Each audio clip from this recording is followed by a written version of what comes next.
Study to zone চ্যানেলে সকলকে স্বাগত। আশা করি আমার প্রিয় দর্শক ছাত্ররা সকলে তোমরা সবাই খুব ভালো আছে আশা করি। তো আজকে আমি কিছু আলোচনার বিষয় পঞ্চম শ্রেণীর সেকেন্ড সামেটিভ টেস্ট দ্বিতীয় মূল্যায়ন পরীক্ষার কিছু গুরুত্বপূর্ণ প্রশ্ন উত্তর আমি তোমাদের সামনে উপস্থিত করেছি। তোমরা সকলে জানো সেকেন্ড টেস্ট তোমাদের ফুল মার্কস 30-এ পরীক্ষা হতে বা অনুষ্ঠিত হতে চলেছে। সেই সমস্ত কোশ্চেনগুলো একটু ভালো মতো পড়বে, বই তো পড়বেই, তার সাথে সাথে এই কোশ্চেনগুলো পড়বে তোমাদের জন্য একটু সাহায্য হওয়ার জন্য বা সুবিধা হওয়ার জন্য 30-এর আমি একটি সেট বানিয়েছি গুরুত্বপূর্ণ কোশ্চেনগুলো দিয়ে প্রশ্ন উত্তর। দেখো, প্রথম কোশ্চেন, মাঠ মানে শুধু মজা, ছুট, হাসি, হল্লা। ছুট মানে সাহস না ঢেউ?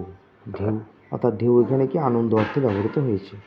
গল্পে ফণী মনসা প্রথমবার চেয়েছিল কিসের পাতা পড়ে নেবে? ঝড় নেমেছিল দুপুরবেলা না বিকেলবেলা?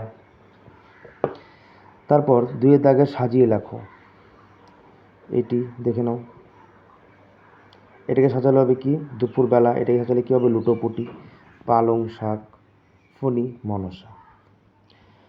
তারপরে গুরুত্বপূর্ণ কিছু কোশ্চেন দিয়ে আমি বানিয়েছি। দেখো কি বলেছি, নিচের প্রশ্নগুলির উত্তর দাও। যে কোনো 6টি। ছোট্ট ফণী মনসা গাছের মনে কেন শান্তি ছিল না? 2-এর দাগের কোশ্চেন, কবিতায় গাছকে কেন মায়াতরু বলা হয়েছে? অর্থাৎ এটি একটু ভালো মতো দেখে নেবে মায়াতরু কবিতা থেকে। দেন কি আছে, ভগবানের প্রাসাদে পৌঁছে ব্যাঙ কি দেখলো বা দেখেছিল? পালিয়ে গেল অনেক দূরে। কে পালিয়ে গেল? অর্থাৎ সকলে যেন ঝড় পালিয়ে গেল। পালিয়ে সে কোথায় গেল? দূর দূর সমুদ্র পারে, অনেক তেপান্তরে দূরে। গল্পে কারা কারা চাষ করতে গিয়েছিল? সকলে যেন বোকা কুমিরের কথা, শিয়াল আর কুমির মিলে ওরা চাষ করতে গিয়েছিল। পরের কোশ্চেন, শিয়াল কুমির মিলে কিসের চাষ করেছিল? প্রথমবারের আবেদনে ফণী মনসা কীরকম পাতা চেয়েছিল? প্রাসাদের দৃশ্য দেখে ব্যাঙ রেগে উত্তেজিত হলো কেন? মধু কাটতে 3জন লোক তো আমরা চাই, অর্থাৎ মধু আনতে বাঘের মুখে গল্পে 3জনের নাম ছিল ধনাই, আরজান, কফিল, অর্থাৎ 3জন লোক চাই। সে 3জনের কাজ কি কি? কোনো সময় একটু ঘুরিয়ে কোশ্চেন দিয়ে দেয় পরীক্ষায়, তো দেখে নেবে কোশ্চেনগুলো। বোকা কুমিরের কথা কে লিখেছেন? অর্থাৎ লেখকের নাম।